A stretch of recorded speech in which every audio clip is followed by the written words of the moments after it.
Hello Silly Talks music fans, how is everyone going? This is Saba from the Silly McWiggles project, your host for this podcast. Thanks for stopping by to hear the last episode of this season dedicated entirely to women in music, in the spirit of #Girl Power. I hope you've enjoyed previous chats in this season with African singer-songwriter Philani Bubu, Australian country artist Fanny Lumsden, and Australian indie muso Bella Deer. If you haven't had a chance to listen to those interviews yet, they're all available on the streaming platform of your choice. Just scroll down on the episode list.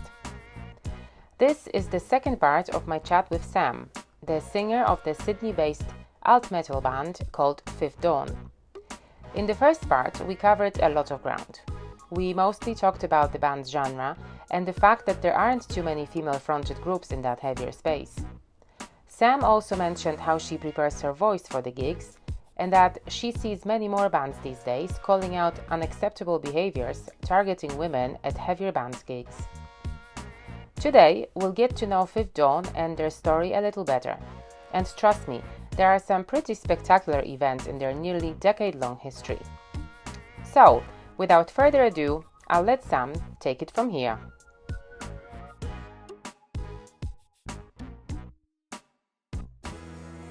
Yeah, so my name's Samantha. I'm based in Sydney, Australia. I'm in a band called Fifth Dawn. We formed in, I'd say, late 2014, but really 2015. So it's been a long time I've been with this band. I'm a singer, songwriter. So that's basically been my passion project for as long as that time, where I would say we're kind of like a alternative metal band. But let's try not to get too bogged down into genres, Yeah. because there's a lot of influence there. And people ask me that question all the time, to define kind of what our music is, but definitely in the heavier space. And yeah, that's me. Okay, so let's maybe talk about a bit as well, like I said, not to leave the boys out, because I know that you've got guys, apart from yourself, you're the only female, right? So the rest of the band are male. So can we just maybe mention their names and who plays which instrument as well? It will be nice for them to appear on this podcast somehow. Yes, definitely. I was funny because they all were working and they do different things, so they weren't actually available today. But so Mark Robertson is our lead guitarist and also co-writer. So me and Mark, we collaborate. We write all the music together. Jamie Panucci, our rhythm guitarist. So Mark and Jamie have been with us since the beginning, since we formed. And Mitchell Hand is our recently recruited drummer. So he's been drumming for us for a few months now, but we officially kind of declared him a member this month, so that's pretty special for him. Yeah. And yeah, that's all of us. Okay, so there's four band members. So Mitch, you said is the drummer. Does he participate as well in your kind of creative process when you write music, or is he only like a session muser, or like he tours with you as a drummer? Well, we were looking for a full-time drummer, obviously someone to actually be in that role permanently. So when we were looking around for a drummer, he's been on sort of a trial period for the last few months, and we're all happy he's a good fit. So he's now our full-time drummer. In terms of being involved in the creative process, we've got an album coming out later this year. That album's pretty much already written, so he wasn't able to contribute to that. But definitely down the track, we'd like to get him more involved in actually writing his drum parts and that sort of thing. Okay, cool. And so tell me how you guys met, or how the band was formed. So you said it was already back in 2014, so it was like 10 years ago already. And we'll talk about like different phases you had as well, because I can see that there is. Okay, we'll talk about that later. Tell me first how you guys met and why did you decide to put the band together? So that's actually an interesting story. So Mark and Jamie, our current guitarists, they went to school together. Around that time, both Mark, Jamie, and our old bass player Ethan, they were all friends and decided they used to jam together and wanted to start a band, and they outsourced me and our old drummer, Jordan, at the time. So we kind of, in a way, sort of auditioned for the band around that time when they were forming, obviously just to see if we would be a good fit. So me and Jordan at the time, we didn't know the other members. And yeah, just met through like mutual friends. Yeah, so they well, we're all friends now essentially. Mhm. So that's how we started. Okay, so had you been in other bands before joining this one, or had you been doing something with your vocals and singing as well? No, so I was only just freshly 18 when I joined the band. So essentially, I just left school. I was obviously singing. I've been singing for a long time, since the age of 14. It was always definitely a dream of mine. But being in school, I obviously didn't, and underage, I didn't have, there wasn't like a lot of opportunity or a lot of time there to commit to a band. So that was always something I wanted to do as I left school, is to actually find something that I can be a part of, and yeah, just start writing and singing and in that space. But it's funny, like the way you Definitely. described it, it was like a proper recruitment process, they outsourced you, there was like an audition and stuff. So they took it seriously. Yeah.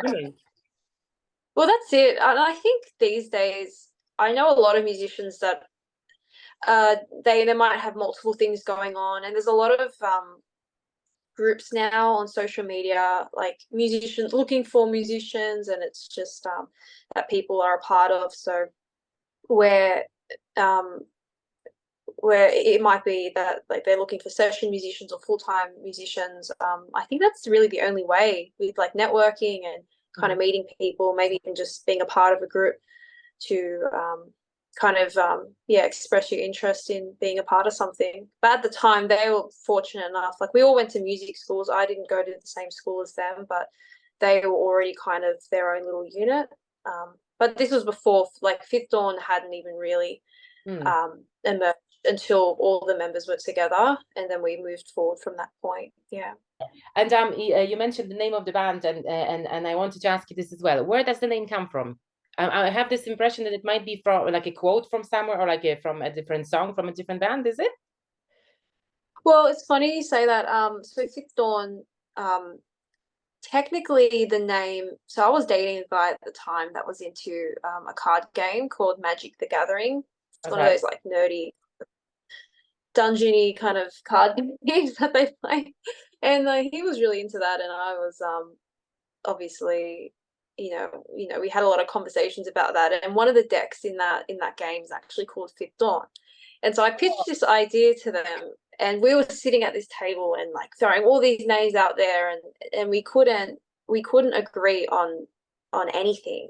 But for some reason, Fifth Dawn kind of, yeah, slipped through the cracks, and everyone agreed on that name. And as far as the meaning of, so we don't usually say that it's, oh yeah, it's like a card game inspired, because I didn't even play that card game. But essentially, Fifth, we had 5 members at the time, and Dawn just to symbolize the beginning of something. So it's a very basic, bare kind of skeleton of a concept, but it, yeah, definitely it has worked for us, and it's yeah, we love it now.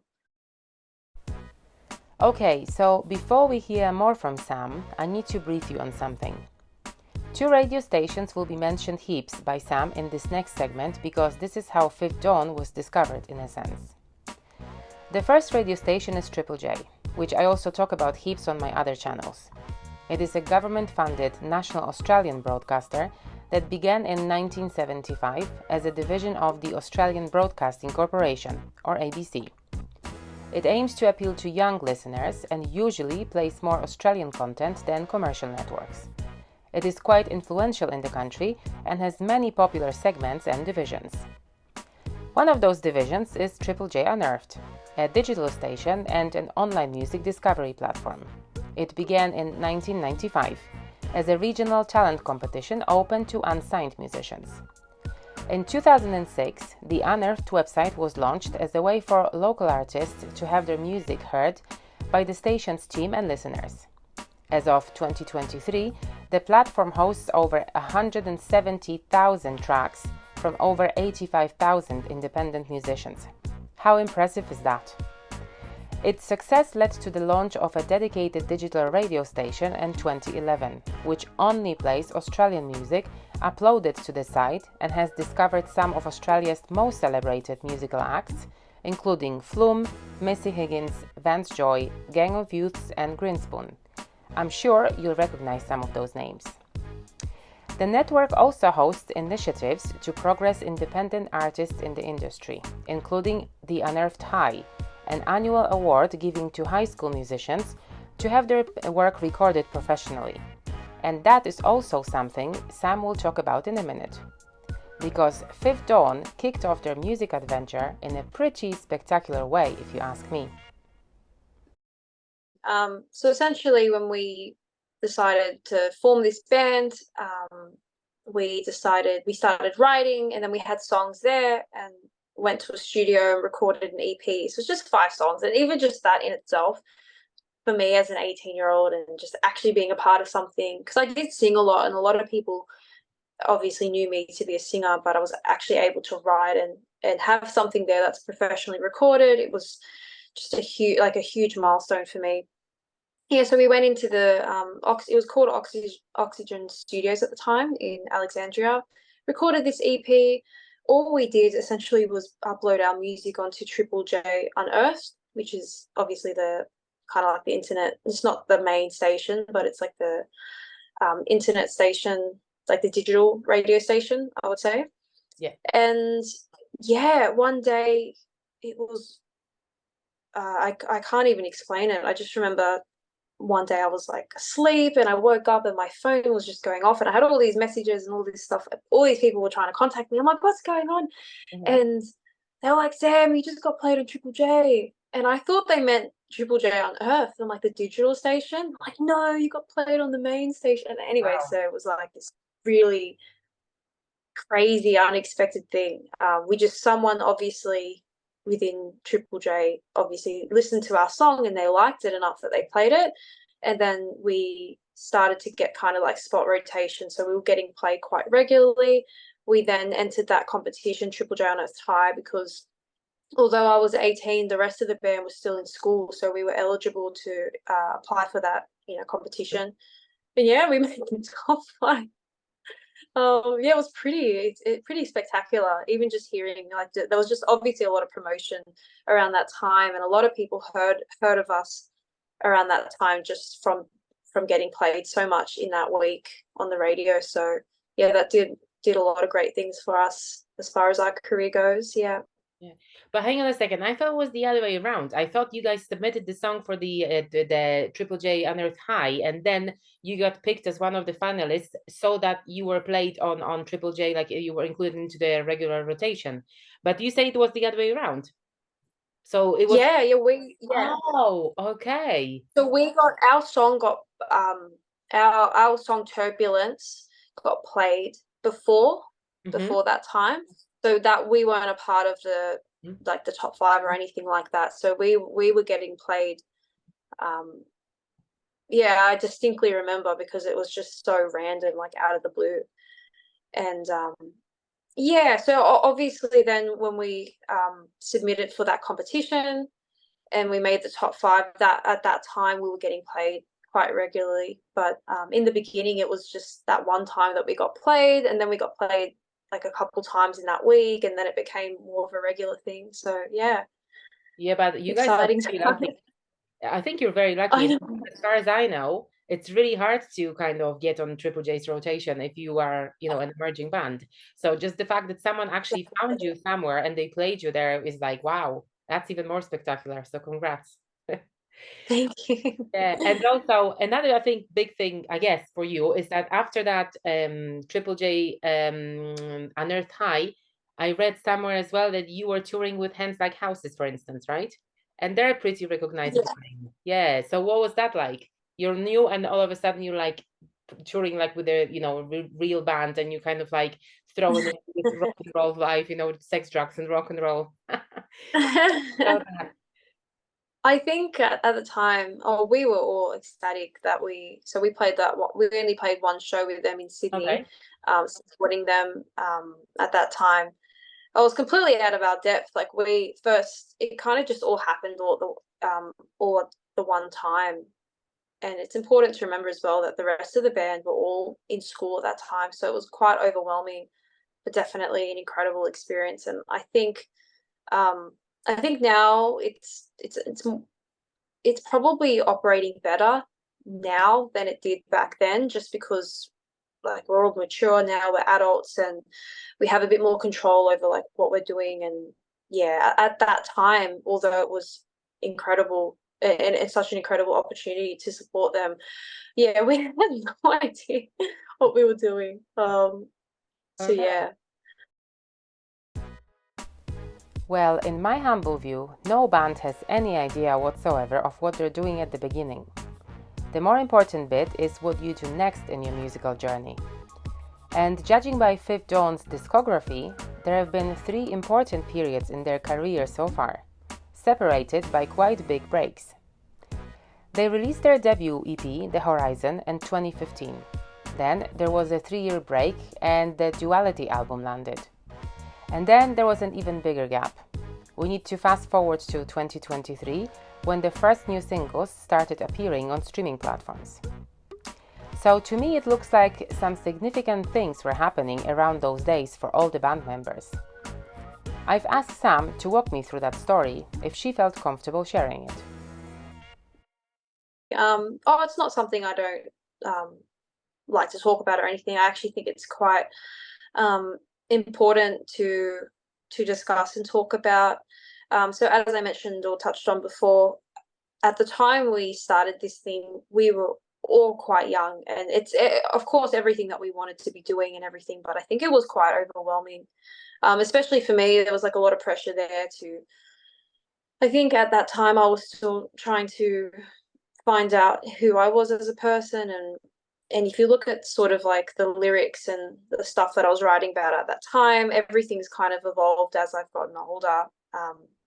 Yeah, so there were a couple of hiccups there in the beginning the transition from the EP to the album.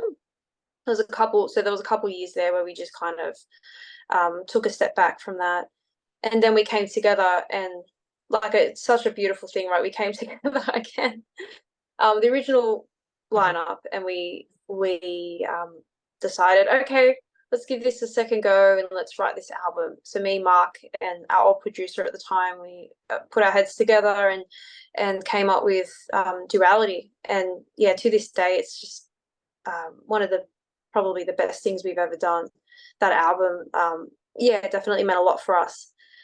And then at the end of that, in as you can probably see, in a sort of a really abrupt kind of way, we had a couple members kind of shift their interests, and there was just within the band, it just wasn't working again. Mhm. And again, like for the second time, it was it was kind of devastating. But I look back at it now and I think that definitely needed to happen. At the time, it was just things just weren't working or operating the way it is now. And yeah, so there was a few that was the longest break, and then obviously considering COVID and everything happened, so it kind of that extended things as well. But I remember Mark reached out to me one time, and he basically said, look, he's like, this is what I want to do more than anything. Mhm. And it was really interesting to kind of have that conversation with him, because I think when we first started, we were kind of just thrusted into this thing, and we weren't really gelling together as Mhm. kind of like as like a family, like almost like I feel like if you're going to start something as a band, if you're going to be in a band together with other people, you really have to learn to love each other Mhm. and work together. Otherwise, it's just not going to work. And so the third time, so we've been releasing music since 2022 now, Mhm. and now we've got like a second album underway, which we're releasing at the end of this year. So yeah, and it's the best thing that's ever happened. So we're completely in it now for the long haul, and we've had our own experiences along the way, and we're mature and we're ready, and yeah. So bit of Yeah, drama there. Yeah, but like you said, it's like everything happens for a reason, and if something needs to happen for it to be better, then obviously it might hurt sometimes, but it is for the Yeah. better. But were you missing like being in a band when you guys were not kind of, playing and touring together and writing songs together? Oh, definitely. Me personally, it was so our last song that we just released, Overused, Mhm. it's kind of ties into everything. So I was in a relationship around that time, which lasted 3 to 4 years. And this person that I was with was completely just like your classic kind of narcissist type of person, controlling, um, and just navigating that situation in my life at that time was just difficult enough as it is. But it's funny because around the time the band kind of dissolved and we all went our separate ways, I was in the thick of that relationship, and there was basically in all of that time I definitely wanted to get out there and start singing again, and I was even looking at working with our old producer, but he basically got in the way of all of that. And yeah, it's kind of embarrassing to talk about, but I think it's important to recognize that it's actually an experience that a lot of females go through in relationships when they find people, Mhm. or they find themselves with people that are that way inclined. So yeah, he definitely had a big kind of role to play in that. It was kind of like a roadblock. He was just a giant roadblock. Anytime I tried to pursue anything on the side, it's just like I couldn't work with other guys. I couldn't work alone with my producer if he wasn't there. It just wasn't, yeah, it just wasn't working.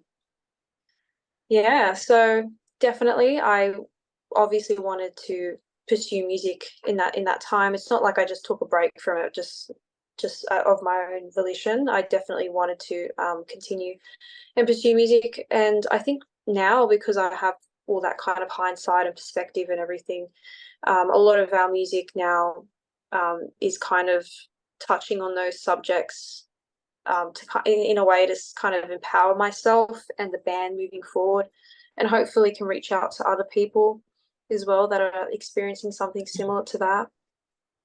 But listen, I think there is nothing embarrassing to talk about it. I applaud you for speaking up because, I think a lot of women find themselves in these controlling relationships that they don't realize they're in until, they leave them. And when they look back, they Yeah. can see. So, and it's good that you found an outlet to talk about it in a song as well, because I guess it's kind of like the cathartic process as well of letting some things go and Mm. music and stuff. So you're the main lyricist in the band, right? So you guys write the music together, but the lyrics are always yours. Yeah, the lyrics, no one has ever touched the my lyrics there. I write all my lyrics, my own lyrics and melodies. Yeah. Hmm. And do There's you a think couple songs on, sorry, no, you no, go. so you were saying. Oh yeah, I do write music as well. I wrote so Allure, the last track on our album, I wrote that song from scratch. I do play piano and I do write on piano. It's not often that I kind of pitch because I have a lot of songs written on piano that I've just kind of been writing over the years. And in that space where I wasn't actually doing anything like publicly with music, I was definitely still writing and singing in that time, and Alua came out of that. So I did pitch that song to the band and they loved it. So it became what it is. And I also wrote um, the the core ideas for High Towers as well. Hmm. So I do write, but Mark, our guitarist, he sort of the formula on how we work together now is he will usually write the instrumental and send it over to me, and then I'll do it, sort of see if it's workable, and we'll kind of just build off each other. Okay. But a question of maybe I don't know if you know what I mean, but I can see that you are very attached to your lyrics because, and I know that Mm. some singers are like that, they wouldn't be able to kind of sing anybody else's lyrics because it's not there, so it's not their experiences. They don't feel kind of like they don't vibe with them. Do you think if as someone Yeah. else wrote lyrics for you, you'd be okay to sing that, or would it be like an automatic no because I haven't written that? See, I definitely have an answer to that question, and I would say that I would not let anyone else write for me, Right. for my where the band is concerned. Not to say that I wouldn't like if I were to collab on other songs with other people and they already had stuff written or they had this idea, it was kind of that was their creative kind of that's their direction. I would it's not like I won't sing other people's lyrics, but where the band is concerned, the way I see it is that is literally my role as a singer, and I have this opportunity in this platform to write and create in that space. So yeah, it is very personal to me. I wouldn't let it just wouldn't make any sense because I'm the one that kind of conceptualizes the songs as well. Mm-hmm. So all the ideas and what I sing about and what the song's about, that's all me essentially.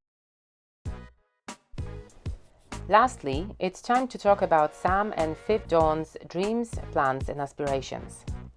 Who are Sam's dream collaborators? What music festivals would the band like to play? And does Sam see herself as the band's frontwoman? Ooh. Personally, I would absolutely like so Dance Gavin Dance. I'm not sure if you've heard of them as a band.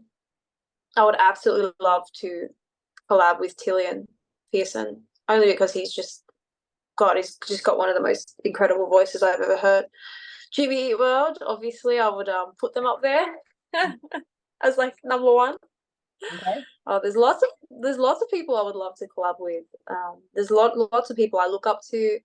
But of course, if that opportunity arises, I wouldn't shut it down either. So Okay. yeah, So open in for my dream. Yeah. Okay. And I also know that you guys have like for the last few years you've had like more heavier kind of festivals happening in Australia.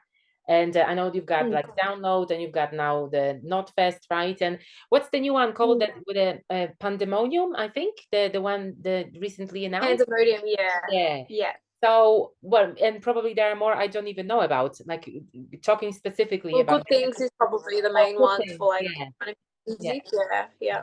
So, which one of those, or maybe some other one, would you like to play? Or have Good you already Things, had a definitely. chance? Good Things probably. To be honest, I think Good Things would be the only one Okay. festival that we kind of fit in well with. Not Fest generally tends to cater for like they're really heavier kind of bands, whereas I don't like. I think that we're on that level, but like not. I think Good Things has more of a variety of bands. Yeah, that would be an absolute dream come true. Yeah, and I think Good Things, they started it when I was still in Oz, and I was like the first edition, and I missed it. And I was like, shit, because it always has such a good lineup because it's a mix of international stars, like bands coming from overseas, and like they're really the good bands from Oz that I always follow. And I'm like, damn it. Yeah, it's amazing. It's so I would say Good Things is kind of, I don't know if you remember Soundwave. Soundwave was running for a very long time, and I think that they canned that festival in 2013 or 2014. Yeah. Yeah, so Good Things is kind of like the substitute for that festival. So for a long time I've been going to these festivals, and it's a huge source of inspiration. Like I don't think I've ever gone to any festival like that and at the end of it not being incredibly buzzed and energized and inspired, because that's it. Like you've made it. Like as far as I'm concerned, if you're playing at a festival, you've made it. So do you feel like you are the leader or the front woman of the band? Yeah, I would say so. Hey, that's As much as the answer I sometimes was looking for.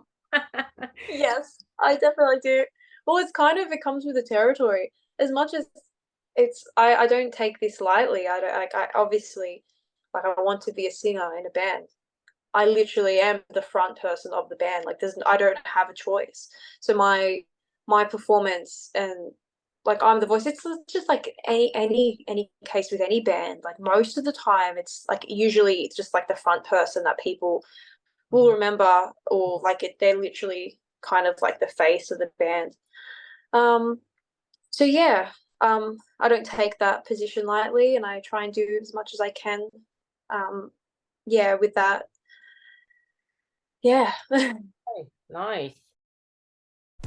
I can't imagine finishing this episode and the whole season of the podcast with a better statement. Girl power obviously comes with responsibility, but it's good to see so many females stepping up to it and being an example to future generations of musos in Australia and beyond. So, many thanks to Sam for this insightful, honest and inspiring chat. And I hope the rest of the band will also give it their seal of approval. I'm looking forward to hearing Fifth Dawn's new album, dropping in the second half of 2024. So if alt metal is your thing, follow Fifth Dawn on streaming platforms and social media to be in the know. Can you believe March 2024 is nearly over? I feel like this year has only just started. But this episode is also a wrap-up for Season 5 of the Silly Talks Music Podcast, dear listeners. Who knows, maybe I'll repeat that theme of the female factor in music in the coming years, so watch this space. In the meantime, however, don't forget that I also have other channels where I discuss mostly Australian music. On the citymcwiggles.blog, you'll find gig, album, single, music-related book and movie reviews, news from the industry, and my op-eds or opinionated posts about the ins and outs of the business. Go to my YouTube channel to watch chats about sustainability in the music business and get clips from events I attend. Let's also connect on socials. I'm at Silly McQuiggles everywhere, and I love meeting new people, musos, and music fans. If you find this podcast worthwhile, share it with people who might be interested in the topics I cover, please. And as much as I despise online evaluations, it would actually help the pod's credibility if you could honestly review it. Because it's just me, myself, and I doing everything here from A to Z. So the three of us might as well learn something from this experience, if you know what I mean. Oh, I almost forgot. It's a tradition on this podcast that when I finish talking and the music jingle has played out, you'll hear a sample of a song by my guest. In this case, Fifth Dawn. So don't go anywhere, please. But I'll just give you a heads up already. You might want to turn down your volume a little for this one. Thank you for listening today and for your support since the beginning. See you on air in the future.